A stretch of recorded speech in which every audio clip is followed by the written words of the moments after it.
How's it going as a writer?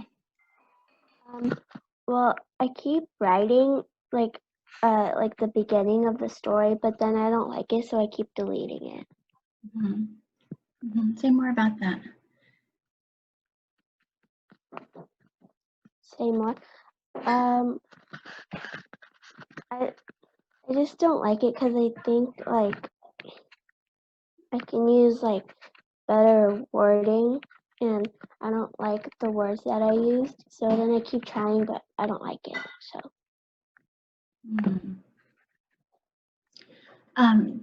Are you changing story ideas, or it's still the same story idea, but you're just working on that one?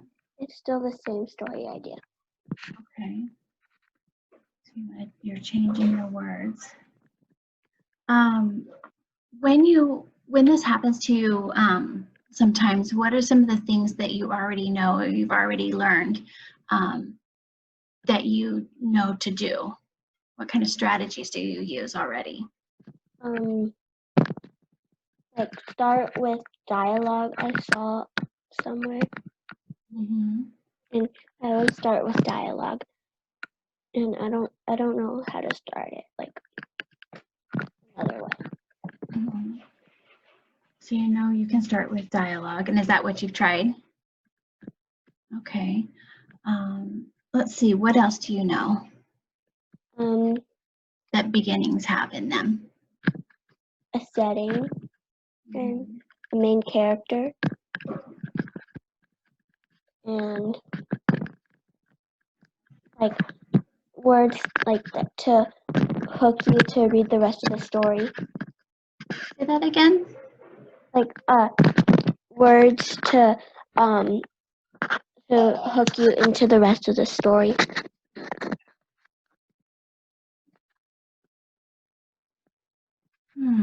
So what do you think that, so I'm hearing that you're the kind of writer who was really reaching for just the right wording to get your beginning going. Does that sound right?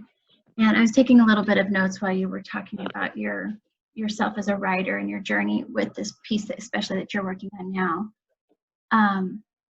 That you're really reaching for and wanting better wording, and you know that you can use dialogue or work on a setting. You know, you've got to have a main character, words that hook you into the rest of the story. What is it that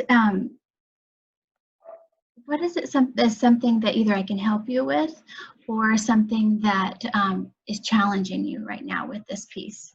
It sounds like you're in the generating, the beginning part. I don't really know, actually. Okay.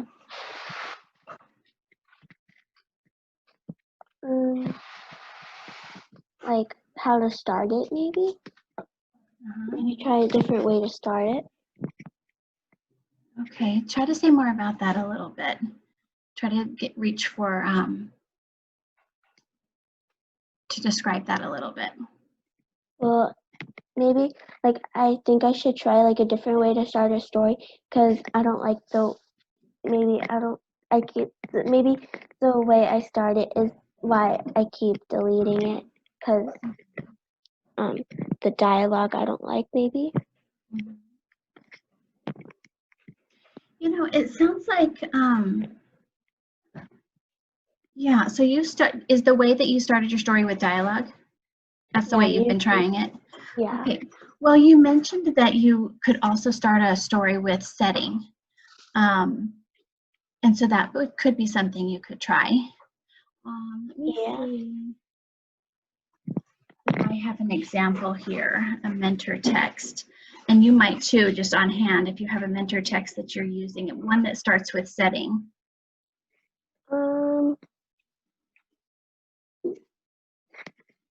I don't know if I have one. Can I show you? This is one that I use a lot. Now, this is, and you might be familiar with The Last Kiss. I'm going to share or move over to my document camera for a minute and show you this piece. One night, I finished my bedtime bowl of cereal and went to Mom. Sleep tight, she murmured, kissing me on the cheek. So right here, we have this as setting that tells you right when it is, but it really is only one sentence. And then goes into some of the dialogue between the two people that are there in this story. And you'll have to excuse my, I dropped paint on my mentor text. Okay. So that's paint. So here, maybe you might try just kind of copying the way that this story starts by Ralph Fletcher, with telling the time and then what he was doing. And so we have time, action, action. But it's kind of, it makes it also creates a setting type of feel. So with your story idea, do you have, what timing does it take place? Go ahead and give it a try. A time? Mhm. Well, maybe like morning, because like the action that I want to happen like starts in like the day, so maybe like the first part could start in the morning. So maybe you would say one morning, and then try it just with one sentence, with the character that you're going to use. You have that character give an action in a place. Okay. One morning. And you can just try it out loud too. And if what we do in writing is we rehearse it, and then we can fix it and change it, because sometimes we don't know how it's going to sound until we say it. And I don't really have a name for the characters yet. So. Okay.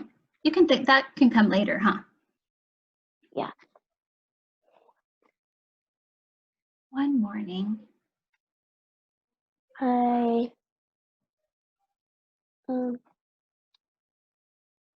And you might want to take a piece of your dialogue that you've written before, something that's very showing of the kind of character, or reveals something that's about to happen, whatever you've already kind of written before, even if you've deleted it, and it could work here. I was riding my bike to the park with my friend. And then add a second action. So writing is the first action.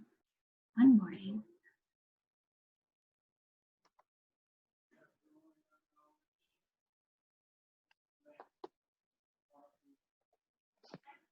One morning, I was riding my bike to the park. I was riding my bike with my friend.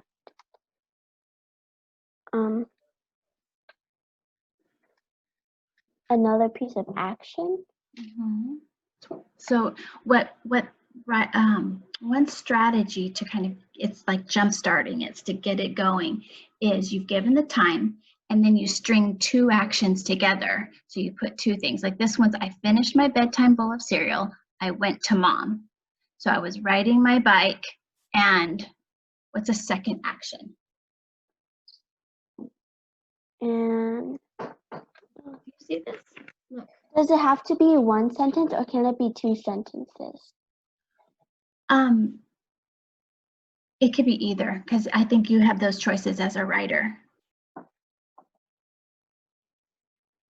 I put, one morning I was riding my bike to the park and we stopped by our favorite donut place or donut bakery. Mm-hmm. Yeah. Is that good?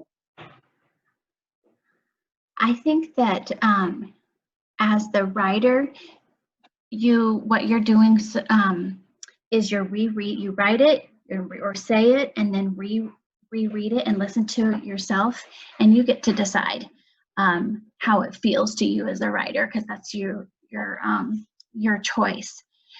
But what you've done that's been effective is you've given a time, and you've shown the setting through an action, and then a second action that leads into the dialogue. And so what we worked on today, Sophia, as a writer, is when you're struggling with starting your story with dialogue and it doesn't seem to be working, one option that you have is to set your dialogue up with a sentence or two before it. that reveals the time and the setting. And here you did it with 2 action words as well. And then it can flow right into your dialogue. Do you feel like now you know what your characters will say to each other next? Not the dialogue, but maybe what would happen next. So it sounds like then you're going to continue revealing what things look like and what's going to happen. Yeah. Before you get to the talking. Nice.